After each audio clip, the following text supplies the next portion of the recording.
Bismillahirrahmanirrahim. Assalamualaikum warahmatullahi wabarakatuh. Alhamdulillahirrahmanirrahim. Wabinasta'in ala umuri dunia wadin. Wassalatu wassalamu ala asrofil anbiya wal mursalin. Wa ala alihi wa sahbihi ajma'in amma ba'du. Eh, Pertama-tama yang paling utama, marilah kita panjatkan puja beserta puji syukur kehadirat Allah Subhanahu wa taala yang telah memberikan rahmat dan hidayahnya sehingga kita bisa melaksanakan presentasi pada kali ini pada mata kuliah biokimia. Salawat serta salam semoga tetap tercurah kepada baginda Nabi besar Muhammad SAW. Baik, langsung saja sebelumnya saya ucapkan terima kasih kepada Bapak Saifuddin Rahmatullah yang telah memberikan kesempatan kepada kami untuk melakukan presentasi pada kesempatan kali ini. Di mana di sini saya tidak sendiri, saya ditemani oleh rekan saya, yaitu ada Resa Hanagani Humaira dan saya sendiri Sulistianingsih. Mungkin langsung saja ke topik pembahasan yang akan kita bahas, yaitu mengenai bioenergetika dan metabolisme. Next. Nah, di mana sebelum ke bioenergetika itu sendiri, kita akan membahas hukum termodinamika. Nah, di mana hukum termodinamika ini mengatakan bahwa meskipun terjadi perubahan fisika maupun kimia, jumlah energi tetap. Di mana ini itu sesuai dengan hukum pertama termodinamika ya, yang menyatakan bahwa energi dapat diubah dari satu bentuk ke bentuk lainnya melalui interaksi panas, kerja, dan energi dalam. Tetapi energi tidak dapat diciptakan atau dimusnahkan dalam keadaan apapun. Nah, oleh karena itu, jumlah total energi dalam sistem tertutup tetap konstan. Jadi, meskipun terjadi perubahan fisika atau kimia di dalam sistem tersebut, gitu, ini yang menyebabkan energi hanya dapat ditransfer antara sistem dan lingkungannya, tetapi tidak dapat diciptakan atau dimusnahkan. Dengan kata lain, hukum termodinamika pertama ini yaitu rumusan hukum kekalahan energi yang diadaptasi untuk proses termodinamika. Nah, selanjutnya ada arah perubahan fisika maupun kimia yang mengikuti arah perubahan energi menuju entropi atau energi acak. Di mana entropi ini adalah sifat termodinamika ya dari semua zat yang sebanding dengan tingkat ketidakteraturan. Di mana hukum kedua termodinamika menyatakan bahwa total entropi sistem kimia dan lingkungannya selalu meningkat jika perubahan kimia atau fisik terjadi secara spontan. Jadi oleh karena itu arah perubahan fisika atau kimianya mengikuti arah perubahan energi menuju entropi, yaitu energi keacakan atau ketidakteraturan. Nah, adapun untuk persamaannya yaitu ada delta G sama dengan delta H dikurangi T delta S.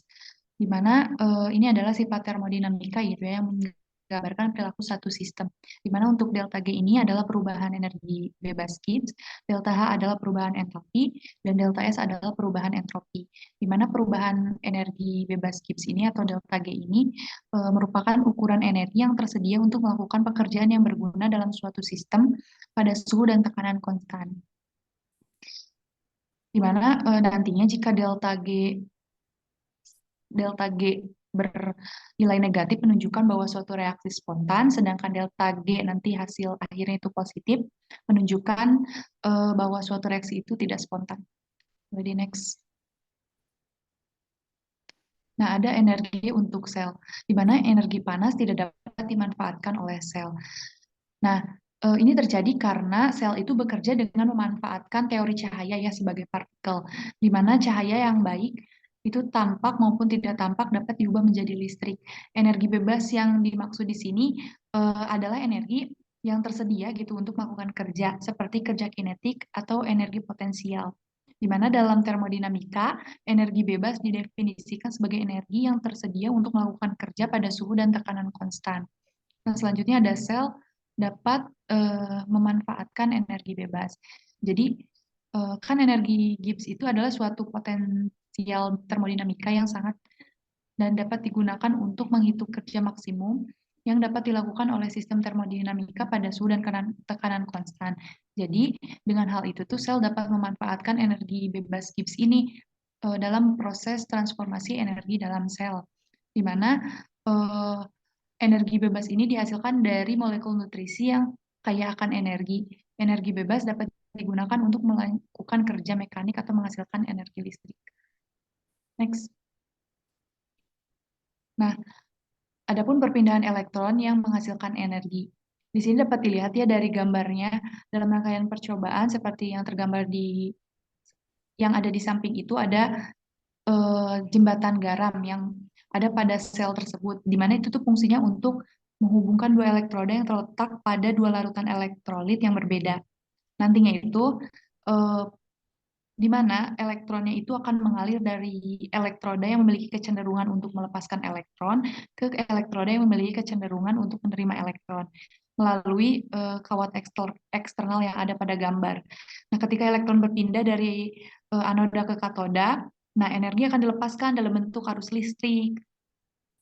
Nah, jadi ini tuh terukurnya dengan adanya arus listrik, di mana perpindahan elektron dari anoda ke katoda ini yang melalui jembatan garam ini menghasilkan energi karena terjadinya reaksi redoks. Nah, reaksi redoks pada anoda dan katoda ini eh, pada anodanya itu mengalami oksidasi, yaitu kehilangan elektron, sedangkan di katodanya itu mengalami reduksi, yaitu menerima elektron. Jadi sisi reaksi yang memiliki kecenderungan lebih kuat untuk mengambil elektron yang ditetapkan memiliki nilai potensial reduksi yang lebih tinggi, di mana potensial reduksi ini ukuran kemampuan suatu zat untuk menerima elektron. Semakin tinggi nilai potensial reduksi suatu zat, maka semakin besar kemampuannya untuk menerima elektron. Oleh karena itu, pada jembatan garam ini, elektron akan mengalir dari anoda yang memiliki potensial reduksi yang lebih rendah ke katoda yang memiliki potensial reduksi yang lebih tinggi. Next. Nah, selanjutnya ada perpindahan elektron ke arah sebaliknya, di mana eh, oke, perpindahan elektron ke arah sebaliknya pada jembatan garam pada sel ini atau gambar ini itu dapat terjadi ketika arus listrik diarahkan ke arah yang berlawanan.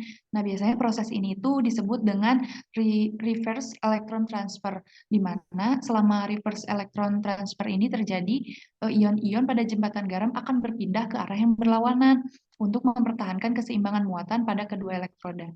Nah, rumus ini nih yang ada pada gambar ini menunjukkan bahwa adanya perubahan energi bebas. Nah, pada reaksi redoks tergantung pada jumlah elektron yang terlibat dalam reaksi. Dan itu ada pada N ya, nilai N, terus nilai F-nya itu muatan listrik, dan adanya potensial reduksi standar. Nah, ketika perpindahan elektron terjadi ke arah sebaliknya, nantinya itu nilai potensial reduksi standar dari reaksi akan berubah tanda, sehingga nanti nilai delta G-nya itu juga akan berubah tanda. Next. Nah, untuk selanjutnya akan dijelaskan oleh rekan saya. Baiklah, selanjutnya yaitu oksidasi dan reduksi, pemilik elektron dari karbon. Di mana yang sebelah kiri ini merupakan di mana semakin ke atas itu lebih mudah tereduksi, yang kanan itu semakin ke bawah semakin mudah tereduksi. Hal ini karena ikatan karbon rangkap 2 atau ikatan rangkap 3 umumnya lebih reaktif dan lebih mudah teroksidasi dibandingkan dengan ikatan tunggal dalam senyawa alifatik. Hal ini disebabkan oleh adanya kekurangan elektron dalam ikatan rangkap 2 atau 3 yang membuatnya lebih rentan terhadap serangan oksidasi. Kemudian karbon yang berikatan dengan oksigen juga lebih mudah teroksidasi karena O ini lebih elektronegatif. Ini berarti cek kehilangan elektron atau mengalami oksidasi. Hubungan dengan energi. Semakin ke kanan, energi semakin rendah. Dapat dilihat ya pada gambar di mana metana energinya lebih besar daripada karbon dioksida. Nah, elektron akseptor terakhir adalah O2.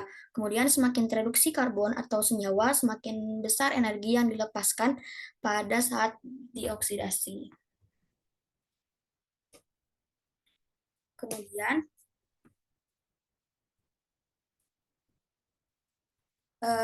senyawa mana yang lebih suka elektron? Di sini reaksi reduksi hidrogen berada pada keadaan standar di pH 10 dengan energi potensial sebesar 0. Semakin besar potensial reduksi standar, maka semakin cenderung mengambil elektron atau reduksi. Yang atas ya positif, si potensial standarnya gitu. Sedangkan semakin kecil atau semakin negatif, potensial reduksi standar, maka semakin cenderung melepas elektron atau oksidasi. Energi yang dilepas dari setiap pelepasan elektron tersebut dapat digunakan untuk membuat ATP.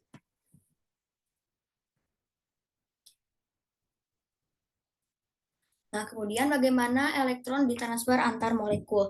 Yang pertama langsung sebagai elektron, yang kedua sebagai atom hidrogen, dan yang ketiga sebagai ion hibrida, dan yang keempat langsung bersama oksigen. Perubahan energi bebas standar atau delta G pada beberapa reaksi kimia. Dapat dilihat ya pada gambar, merupakan oksidasi dengan molekul oksigen, di mana reaksi oksidasi glukosa dengan oksigen menghasilkan energi bebas standar sebesar negatif 686 kilokal per mol. Lalu reaksi oksidasi pamitat dengan oksigen menghasilkan energi bebas standar sebesar negatif 2338 kilokal per mol.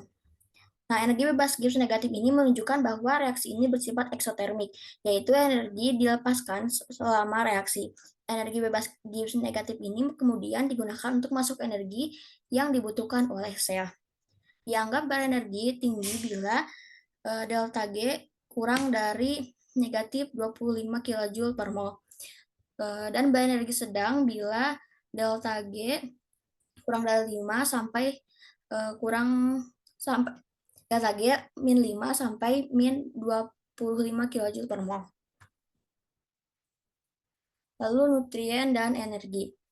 Energi oksidasi karbon dari nutrien dapat digunakan untuk membuat senyawa yang memiliki potensi mentransfer fosfor. Energi tersebut juga dapat digunakan untuk menghasilkan gradien ion. Keduanya menghasilkan pembentukan ATP. Di sini ada gambar dari asam lemak dan glukosa.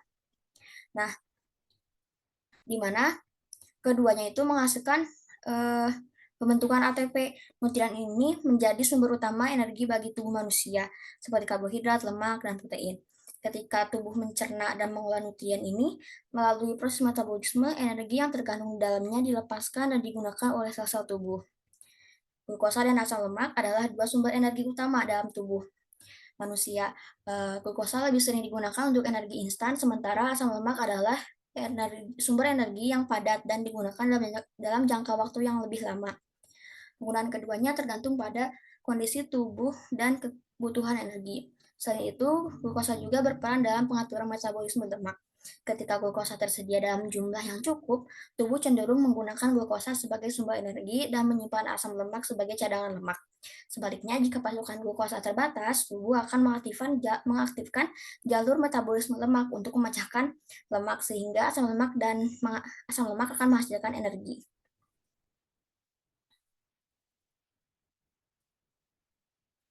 Kemudian ATP berfungsi sebagai uang dalam pertukaran energi.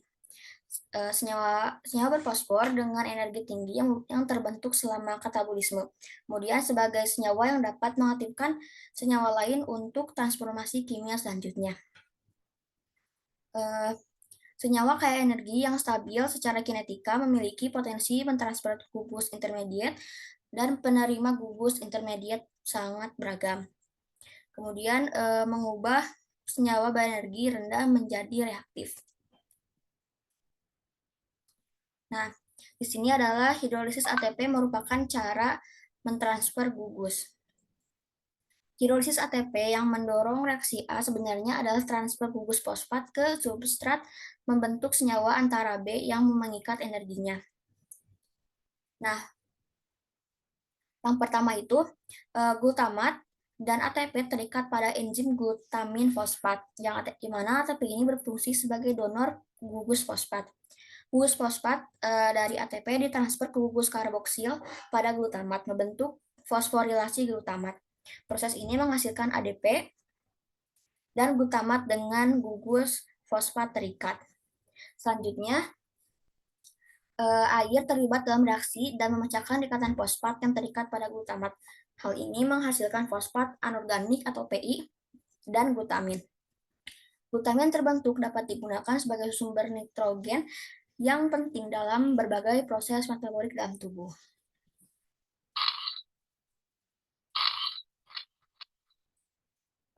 Kemudian gugus fosfat yang mana dari ATP yang dapat ditransfer. Gugus fosfat yang manapun dari 3 gugus yang ada dapat menjadi sasaran reaksi nukleofilik. Sebagai contoh, alkohol, karboksil, dan fosfor anhidrid. Nah, pada ketiga posisi pada ATP untuk serangan nukleofil R18O, yang C merupakan posisi alfa, di mana R18O dengan PO3 berikatan dengan ribosa dan adenin menghasilkan PPI, dan ini disebut dengan transfer adenilat. Kemudian yang B itu merupakan posisi beta, di mana R18O berikatan dengan PO3 2 kali dan menghasilkan AMP. Transfer ini disebut transfer pirofosforil. Kemudian yang ketiga yaitu posisi gamma, di mana R18O berikatan dengan PO3 ditambah ADP. Nah, transfer ini disebut transfer fosforilase. Pada poin A, pemindahan gugus fosforilase ke glutamat atau glukosa. Sedangkan yang poin B itu 5 fosforibosil 1 pirofosfat itu merupakan perantara utama dalam sintesis nukleotida. Dan yang poin C itu merupakan reaksi adenilasi, di mana reaksi yang menguntungkan secara termodinamika, misalnya pada aktivasi asam lemak. Nah, reaksi hidrolisis pada ikatan alfa dan beta fosfoanhidrida itu menghasilkan negatif 45,6 kJ per mol. Sedangkan hidrolisis pada ikatan beta dengan gamma itu menghasilkan energi sebesar negatif 30,5 kJ per mol. Lalu pada reaksi adenilasi itu menghasilkan PPI dan menghasilkan energi bebas sebesar negatif 19 kJ per mol. Nutrien adalah bahan bakar yang dibakar sel. Nah, pada akhir glikolisis itu setiap molekul glukosa menghasilkan 2 molekul pirufat. Jika difermentasi menghasilkan etanol dan laktat. Nah, kemudian ATP ini dapat diproduksi melalui fosforilasi oksidatif. Pirufat dioksidasi dengan aerobik menghasilkan asetil-CoA. Kemudian CO2 dilepaskan sebagai produk sampingan. Selain itu juga dalam proses fosforilasi ini H2O juga dihasilkan.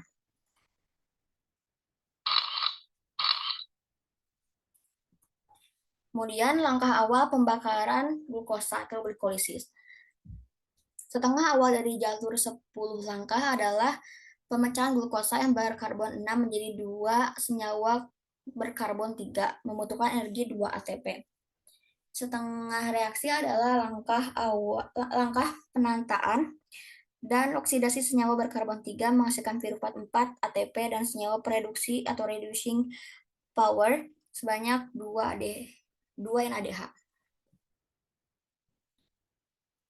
Nah, pada glikolisis energetika, 5 langkah awal adalah fase persiapan. Glukosa diaktifasi 2 kali dengan penambahan gugus fosfat dari ATP. Kemudian pemecahan menjadi 2 molekul berkarbon 3 masing-masing terfosforilasi dan dapat dikonversi Nah, pada glikolisis fase ini itu menghasilkan negatif 2 ATP. Glikolisis fase persiapan ini merupakan fosforilasi glukosa dan konversinya menjadi gliserida 3-fosfat.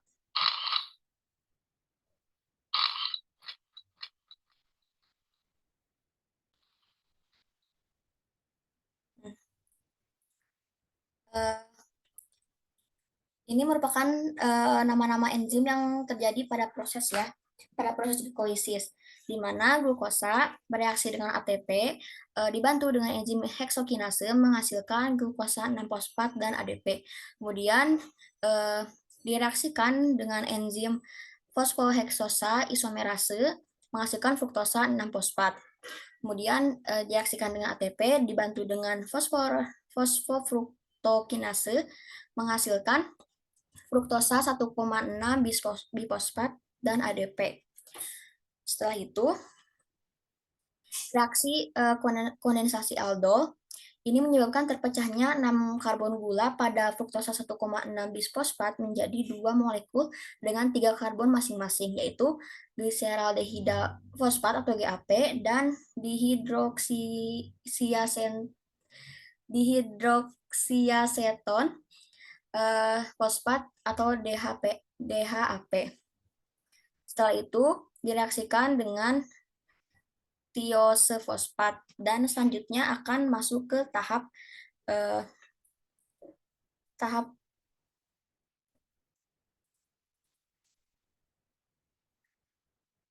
perolehan.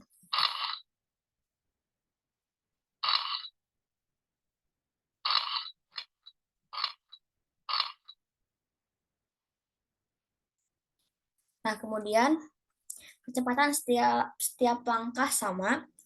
Jika kecepatan suatu langkah menjadi pembatas, terjadi akumulasi senyawa sebelum langkah tersebut. Jadi, untuk mencapai equilibrium, senyawa harus ke arah pembentukan produk berikutnya ke depan. Lalu jauh dari equilibrium, lagi aktual harus sangat negatif, yang mengakibatkan reaksi ke arah berlawanan menjadi tidak mungkin. 3 langkah dalam glikolisis memiliki karakter tersebut. Energetika aktual glikolisis. Nah, catatan dari 7 reaksi hampir tidak mengubah energi bebas equilibrium, dan hanya 3 energi yang secara energetik tidak dapat dibalik. Dapat dilihat di sini, yang merah itu yang bereaksi dan menghasilkan perubahan energi, sedangkan yang lainnya yang hitam itu tidak mengubah energi bebas.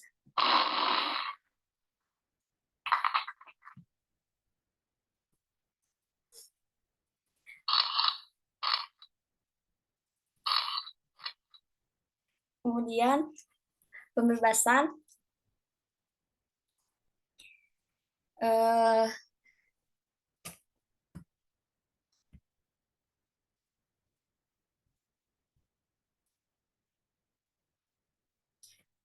pembebasan energi dalam oksidasi glukosa terjadi secara bertahap. Perubahan energi bebas total dalam perubahan glukosa menjadi CO2 dan H2O adalah sebesar negatif 2.840 kJ per mol. Setiap langkah oksidasinya hanya menghasilkan 60 kJ per mol. Hanya cukup untuk membentuk satu molekul ATP. Elektron yang dihilang dalam langkah oksidasi tersebut ditransfer ke molekul koenzim yang memiliki kemampuan membawa elektron, misalnya NAD+ dan FAD. Nah, bagaimana NAD+ atau NADP+ membawa elektron? Sebagai koenzim, NAD+ atau NADP+ memiliki ikatan yang lemah dengan protein penyusun enzimnya dan berfungsi sebagai pembawa elektron yang larut dalam air. NAD+ membawa elektron dengan menerima ion hibrida dari molekul substrat selama oksidasi. Prosesnya melibatkan transfer 2 elektron dan 1 proton ke NAD+. Transfer elektron difasilitasi oleh cincin nikotinamid dari NAD+, kemudian menghasilkan reduksi menjadi NADH. Transfer elektron dari molekul substrat ke NAD+ difasilitasi oleh enzim spesifik yang dikenal dengan dehidrogenase. Enzim ini mengkatalisis reaksi redoks dan memastikan transfer elektron ke NAD+. NADH kemudian dapat menyumbangkan elektronnya ke rantai transport elektron, berkontribusi pada produksi ATP dan metabolisme energi seluler. Nah, kemudian pentingnya 3 vitamin. Yang pertama yaitu niacin atau vitamin B3, disintesis dari triptofan, bagian dari NAD dan NADP yang berikatan dengan elektron, kemudian defisiensi mempengaruhi semua enzim dehidrogenase yang tergantung NADP. Berakibat pada munculnya penyakit pellagra, menyebabkan dermatitis, diare, dementia, dan bisa berakhir pada kematian. Serapan niacin oleh usus dihambat oleh alkohol sehingga pecandu alkohol sering menunjukkan gejala pellagra. Kemudian bagaimana turunan riboflavin membawa elektron? Turunan riboflavin seperti flavin adenin dinukleotid atau FAD dan flavin mononukleotid FMN itu mereka mengandung sistem cincin flavin eh, yang dapat ada di berbagai keadaan redox. Cincin flavin dapat menerima 2 elektron dan 2 proton H+, membentuk FAD dan FMN tereduksi yaitu FADH2 kali dan FADH2 dan FMNH2. Prosesnya membawa elektron oleh FAD dan FMN melibatkan reaksi oksidasi reduksi. Dalam reaksi ini, FAD atau FMN menerima elektron dari substrat menjadi tereduksi. FAD H2 dan FMNH2 tereduksi kemudian dapat mentransport elektron ke akseptor elektron lainnya. Biasanya enzim atau protein dalam serangkaian reaksi redoks. Kemudian yang kedua yaitu riboflavin atau vitamin B2. Prekursor koenzim nukleotida flavin, kemudian gugusnya pembawa elektron dari FAD dan FMN, defisiensinya mempengaruhi fungsi flavoprotein yang berikatan dengan koenzim. Kemudian berikatan pada cheolosis, di mana inflamasi di sudut bibir, glositis, lidah berwarna ungu, dan seborrheic atau greasy dermatitis. Kemudian ariboflavinosis biasanya menyertai kekurangan vitamin larut air. Kemudian yang ketiga yaitu thiamin atau vitamin B1 dibutuhkan untuk pembentukan koenzim TPP. Cincin triazolium dari TPP dapat membentuk karbanion aktif dalam reaksi dekarboksilasi atau dalam reaksi yang melibatkan gugus asetaldehida. Defisiensi mengakibatkan beri-beri, kemudian yang dicirikan oleh bidistal edema atau pembengkakan, nyeri, kelumpuhan, dan berakhir pada kematian. Kemudian hidrokoksis energetika selanjutnya itu pada 5 langkah selanjutnya adalah fase perolehan. Senyawa berkarbon 3 reaktivasi lebih lanjut dengan fosfat anorganik. Pembentukan senyawa berenergi tinggi 1,5 BPG dan PEP. Energi kemudian dibebaskan ketika senyawa-senyawa tersebut berkonversi menjadi pirufat,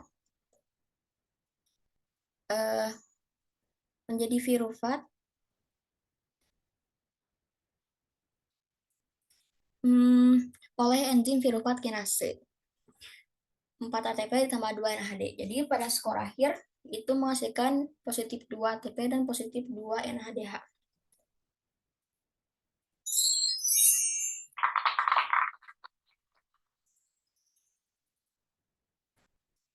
Nah, pada fosforal ini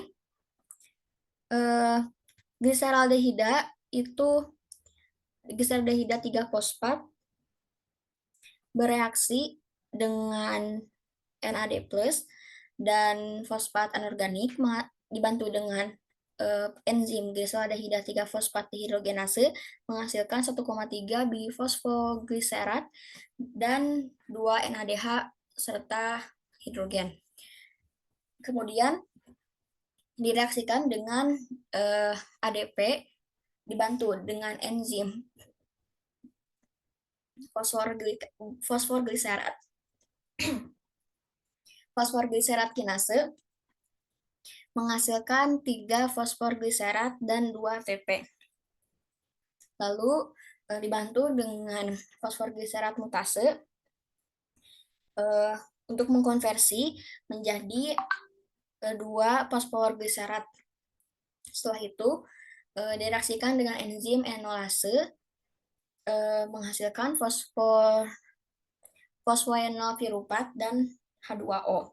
Kemudian itu direaksikan dengan ADP serta bantuan dari pirufat kinase menghasilkan pirufat dan ATP. Nah, dari reaksi pirufat kinase ini menghasilkan energi bebas Gibbs sebesar negatif 31,4 kJ per mol. Selanjutnya akan dijelaskan oleh rekan saya.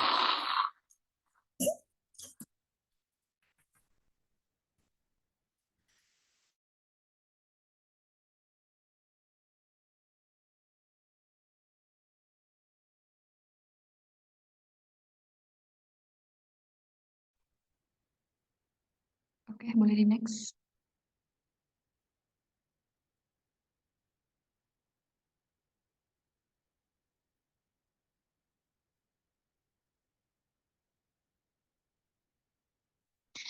Oke, untuk selanjutnya ada bagaimana energetika masing-masing reaksi mempengaruhi jalur. Yang pertama itu ada 3 reaksi yang memiliki nilai delta GS yang sangat negatif, artinya jauh dari equilibrium dan menjadi tahap yang menentukan kecepatan reaksi, di mana energi reaksi ini dapat mempengaruhi jalur reaksi dan menentukan kecepatan reaksi. Reaksi dengan nilai delta G yang sangat negatif, artinya jauh dari kesetimbangan, cenderung menjadi tahap penentu kecepatan reaksi. Nah, ini karena reaksi ini membutuhkan energi yang lebih sedikit untuk mencapai keadaan transisi, dan oleh karena itu lebih mudah untuk terjadi. Selain itu, reaksi dengan nilai delta G yang sangat negatif itu juga cenderung menjadi reaksi yang lebih dominan dalam jalur reaksi, karena mereka memberikan kontribusi yang lebih besar terhadap perubahan energi bebas total sistem. Nah, selanjutnya itu ada 7 reaksi yang memiliki delta GS aktual 1, yang artinya dekat equilibrium dan reaksi cenderung bolak-balik. Nah, reaksi dengan nilai delta G aktual 1 ini artinya dekat dengan kesetimbangan, cenderung bolak-balik, dan tidak menentu. Hal ini disebabkan oleh fakta bahwa energi bebas sistem tidak jauh dari nol, sehingga kecilnya perbedaan energi antara reaktan dengan produk membuat reaksi tidak menentu dan cenderung bergerak ke arah yang berlawanan. Nah, yang pertama itu tuh di yang 3 reaksi itu glikolisis, dan yang kedua digunakan dalam jalur glikolisis, pemecahan, dan gluconeogenesis atau pembentukan. Next. Nah, ada karbohidrat selain glukosa, bagaimana jalurnya, yaitu bagi sukrosa, laktosa, galaktosa, fruktosa. Di mana yang pasti jalur metabolisme karbohidrat ini melibatkan serangkaian reaksi biokimia yang melibatkan enzim-enzim spesifik setiap jenis karbohidrat yang memiliki jalur metabolisme yang tentunya berbeda-beda gitu. Seperti satu nih, sukrosa. Sukrosa itu kan disakarida yang terdiri dari glukosa dan fruktosa. Nah, di mana jalur metabolisme sukrosanya itu melibatkan enzim-enzim seperti sukrase, isomaltase, dan enzim-enzim glikolisis. Yang kedua itu ada laktosa. Laktosa juga sama disakarida yang terdiri dari glukosa dan galaktosa, di mana nantinya itu jalur metabolismenya itu melibatkan enzim-enzim seperti laktase, sukrase, dan enzim glikolisis. Yang ketiga itu ada galaktosa. Kalau galaktosa ini termasuk monosakarida yang hanya terdiri dari unsur yang sama dengan glukosa, tetapi memiliki susunan atom yang berbeda. Nah, nantinya itu jalur metabolismenya itu melibatkan enzim-enzim seperti galaktokinase, galaktosa 1 fosfat uridil transferase, dan enzim-enzim glikolisis.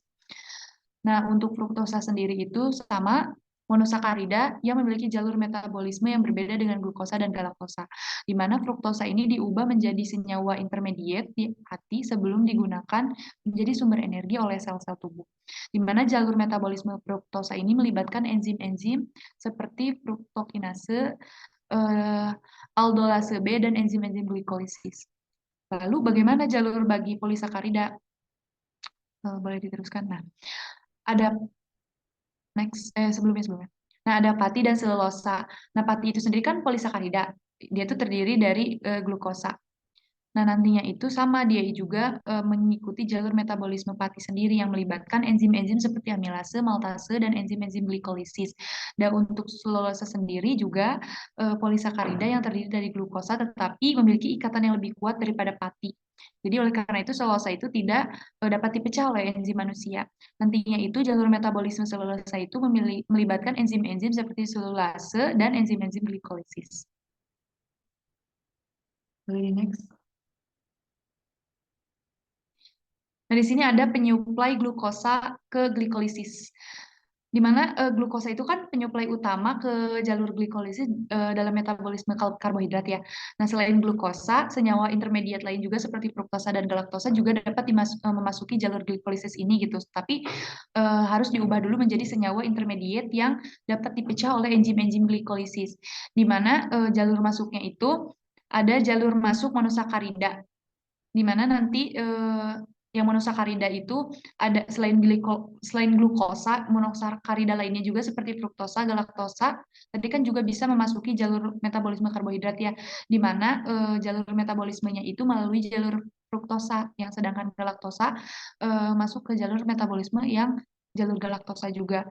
Nah, adapun jalur masuk yang di polisakarida, di sakarida dan polisakarida, di mana sama seperti sukrosa, laktosa, dan pati, dia itu harus dipecah dulu menjadi monosakarida terlebih dahulu sebelum dapat memasuki jalur metabolisme karbohidrat, di mana nanti sukrosanya itu dipecah jadi glukosa dan fruktosa oleh enzim beta fruktosidase. Terus kalau laktosanya itu dipecah menjadi glukosa dan galaktosa oleh enzim laktase, sedangkan patinya itu sendiri dipecah menjadi glukosa oleh enzim amilase. Next. Nah, di sini ada peran jalur anaerob ya. Yang pertama itu diproduksi piruvat dari glukosa membutuhkan NAD+, bisa dilihat dari gambar. Terus dalam kondisi anaerob juga NADH yang dihasilkan tidak dapat dioksidasi melalui respirasi dan harus ada mekanisme untuk meregenerasi NAD+ agar glikolisis tetap dapat berlangsung. Next. Nah, selanjutnya ada nasib katabolik piruvat, di mana nasib katabolik piruvat ini bisa dilihat dari gambar, yaitu ada dalam kondisi aerobik dan anaerobik. Di mana untuk aerobik ini si piruvatnya itu masuk ke dalam mitokondria dan diubah menjadi asetil-CoA oleh kompleks piruvat dehidrogenase. Di mana nanti asetil-CoA-nya itu memasuki siklus asam sitrat untuk menghasilkan energi dalam bentuk ATP, NADH, dan FADH2 melalui respirasi seluler. Sedangkan untuk proses anaerobiknya itu pirupatnya itu diubah dulu menjadi laktat melalui reaksi fermentasi laktat dalam kondisi anaerobik, di mana reaksi ini menghasilkan energi dalam bentuk ATP dan regenerasi NAD+ yang dibutuhkan untuk melanjutkan glikolisis. Yang secara umum gitu nasib katabolik pirupat ini tergantung pada ketersediaan oksigen pada kondisi lingkungan sel. Jika oksigennya tersedia, berarti pirupat akan masuk ke jalur respirasi seluler. Sedangkan jika oksigennya itu nggak tersedia, pirupatnya itu akan masuk ke jalur fermentasi. Next.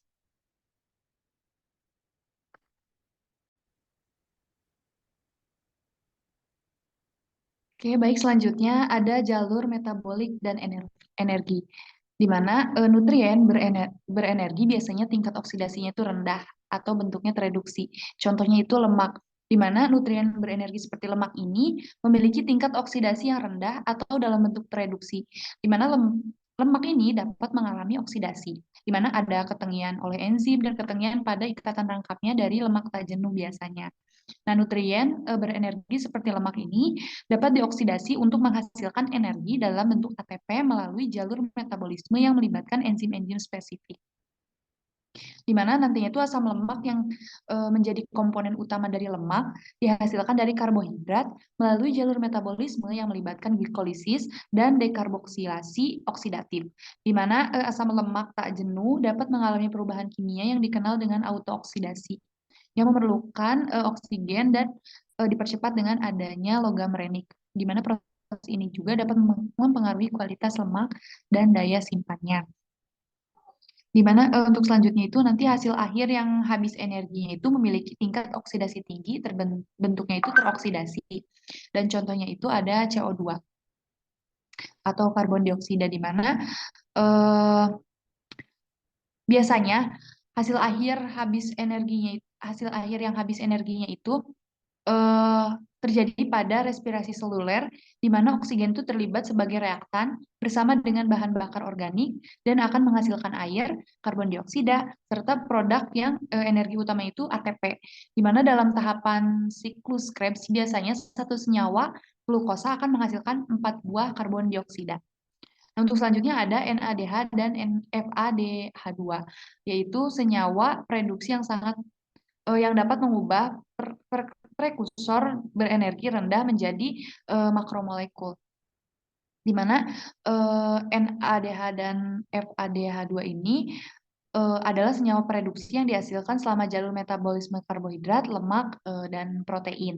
Di mana NADH dan FADH2 ini juga terlibat dalam jalur respirasi seluler dan berperan dalam menghasilkan energi dalam bentuk ATP.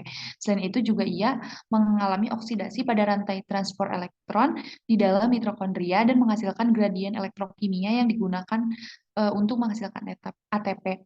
Juga digunakan untuk menghasilkan senyawa organik seperti asam amino dan nukleotida, di mana untuk NADH dan FADH2 ini juga memiliki tingkat oksidasi yang rendah atau dalam bentuk tereduksi, sedangkan hasil akhir yang habis energinya seperti CO2 itu memiliki tingkat oksidasi yang tinggi atau dalam bentuk teroksidasi, di mana lebih jelasnya itu bisa dilihat pada gambar di samping.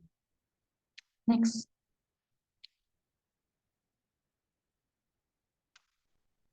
Nah, selanjutnya ada peran penting gluconeogenesis, di mana gluconeogenesis ini kan merupakan proses sintesis atau pembuatan glukosa dari senyawa non karbohidrat karbohidrat di dalam tubuh, di mana proses ini tuh terjadi ketika kadar glukosa gitu ya tidak tersedia sehingga tubuh mengubah asam amino atau gliserol menjadi glukosa. Yang bisa dilihat dari gambar ya, di mana itu tuh untuk digunakan sebagai energi bagi tubuh, di mana gluconeogenesis juga memiliki peran penting dalam metabolisme tubuh, karena memungkinkan tubuh untuk mempertahankan kadar glukosa yang ada dalam darah itu bisa seimbang. Next. Oke, selanjutnya ada anabolisme glukosa, yaitu gluconeogenesis, di mana anabolisme ini sendiri menggunakan energi yang dihasilkan katabolisme, yaitu ATP, NADH, dan lain-lain untuk mensintesis komponen sel. Dan biasanya itu reduktif, bukan oksidatif, yang arah jalurnya itu berlawanan dengan katabolisme. Nah, tetapi dapat memanfaatkan reaksi-reaksi yang arahnya itu bolak-balik. Dan ada paling tidak satu reaksi yang unik, di mana ini tuh berbeda antara katabolisme dan anabolisme yang sifatnya itu bukan reaksi bolak-balik. Next.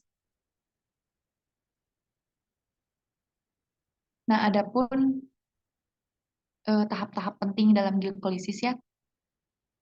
Yang pertama itu ada tiga tahap dengan delta GS-nya itu sangat negatif sehingga tidak bolak-balik. Yang tahapan pertamanya itu dia mengalami oksidasi, bisa dilihat pada gambar. Yang keduanya, dua tahapan yang selanjutnya itu melibatkan substrat channeling, dan dua tahap fosforilasi tingkat substrat ada pada gambar yang disajikan. Next.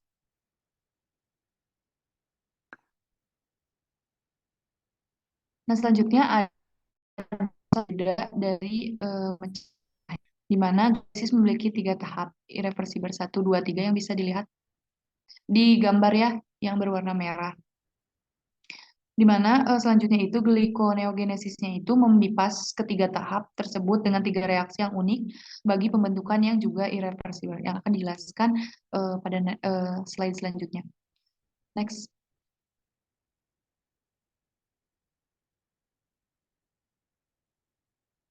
Nah, di sini ada tabel ya, di mana tabel ini tabel perubahan energi bebas dari reaksi glikolitik dalam eritrosit, di mana ini tuh didasarkan gitu pada konsentrasi metabolit dalam sel, di mana rasio NAD plus terhadap NADH itu dalam sitoplasma eritrosit itu ada sekitar 1000, yang membuat oksidasi glyceraldehida 3 fosfat lebih menguntungkan, di mana glikolisisnya ini memakai jalur yang bersih yang mengutamakan secara energetik dalam sistem tertutup dengan keseluruhannya itu negatif delta G, di mana membipas tahap akhir glikolisisnya itu adalah yang paling tricky, di mana itu tuh memerlukan banyak langkah dan digunakan bila terdapat banyak prekursor pembentuk, yakni piruvat dan alanin, yang jalur alternatifnya itu menggunakan atau mengambil dari laktat.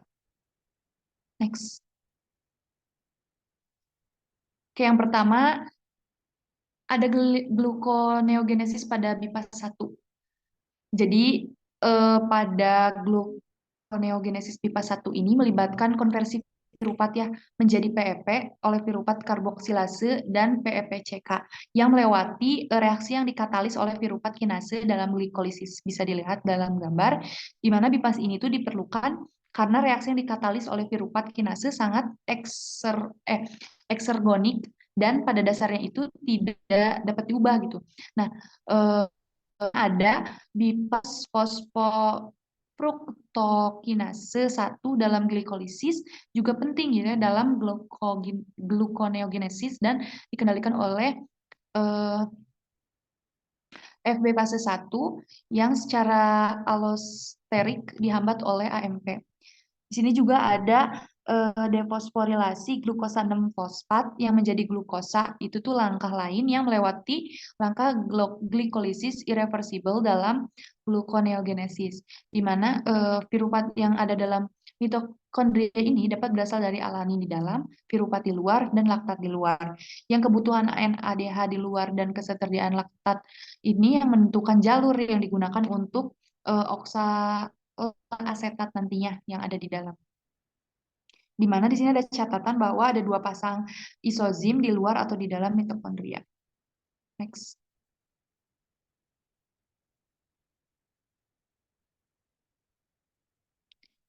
Nah, dari bipas 1 ini melibatkan reaksi yang memerlukan energi atau eksergonik tadi. Nah, di mana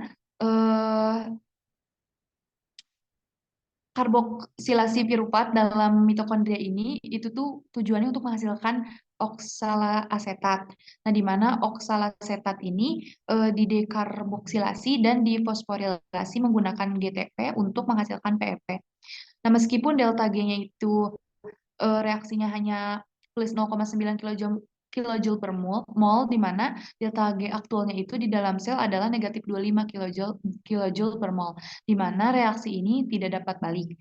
Nah, 2 molekul fosfat yang berenergi tinggi digunakan, yaitu ada ATP dan GTP. Yang ada dalam glikolisis itu hanya dihasilkan 1 ATP. Next. Selanjutnya ada gluconeogenesis bipas 2.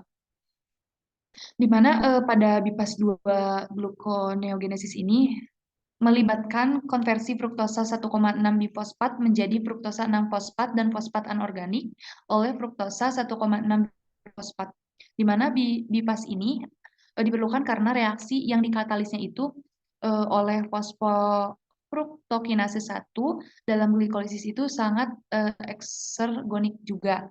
Dan pada dasarnya tidak dapat diubah, di mana aktivitas bifosfat fase 1 ini diatur oleh penghambatan allosterik oleh AMP.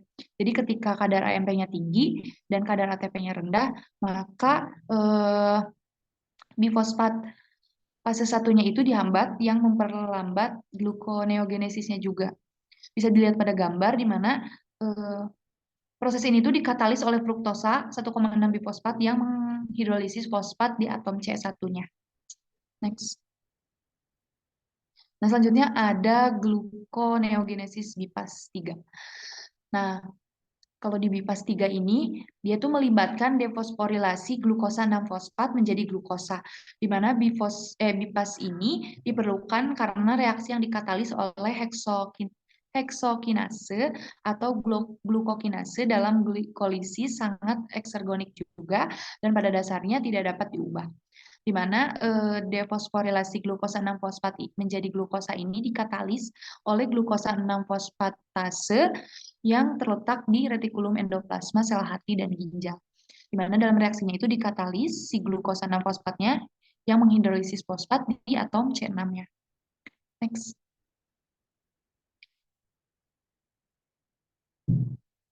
Nah, selanjutnya ada total reaksi gluconeogenesis, di mana bisa dilihat pada gambar ya, reaksi total gluconeogenesis ini melibatkan serangkaian reaksi enzimatik yang mengubah prekursor non-karbohidrat menjadi glukosa, di mana reaksi gluconeogenesis pada dasarnya kan tadi kebalikan dari glikolisis ya, tapi kalau di sini tuh melewati 3 langkah glikolisis yang sangat eksergonik dan irreversible, di mana reaksi keseluruhan gluconeogenesis ini yaitu sintesis glukosa dari prekursor non-karbohidrat yang memerlukan menghasilkan energi berupa ATP dan GTP.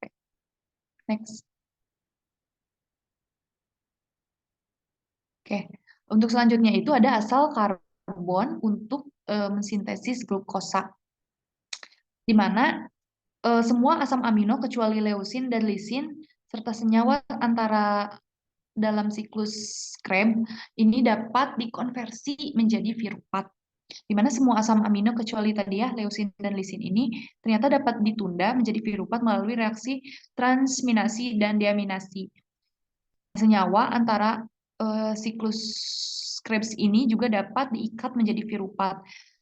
Pada misalkan jika dalam manusia, kalau dalam keadaan puasa nih, sebagian besar kan asam aminonya itu diubah jadi virupat.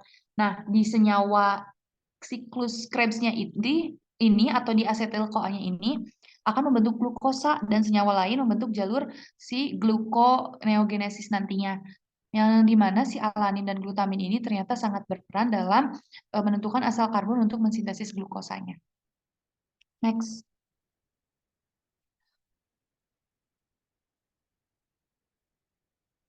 Oke, untuk yang terakhir ada masalah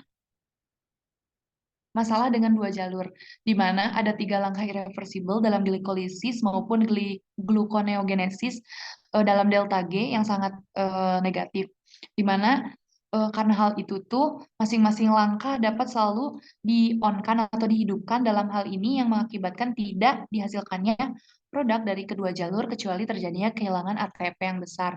Contohnya, jika reaksi kedua dari glikolisis dan reaksi pasangannya dalam gluconeogenesis berlangsung bersamaan, maka untuk F6P yang bereaksi dengan ATP itu akan menghasilkan F1, 6BP, dan ADP. Sedangkan untuk F1, 6BP-nya itu nanti bereaksi dengan H2O, menghasilkan F6P dan PI, di mana untuk reaksi totalnya itu ATP plus H2O, dan ADP-nya ADP, P1, dan eh, pemanasan yang dimana daur-daur sisa yang sia-sia gitu harus dikendalikan gitu dalam masalah dua jalur ini gitu. Next. Oke, mungkin cukup sekian ya penjelasan dari kami. Kurang lebihnya mohon maaf. Wabillahi taufiq wal hidayah. Wassalamualaikum warahmatullahi wabarakatuh.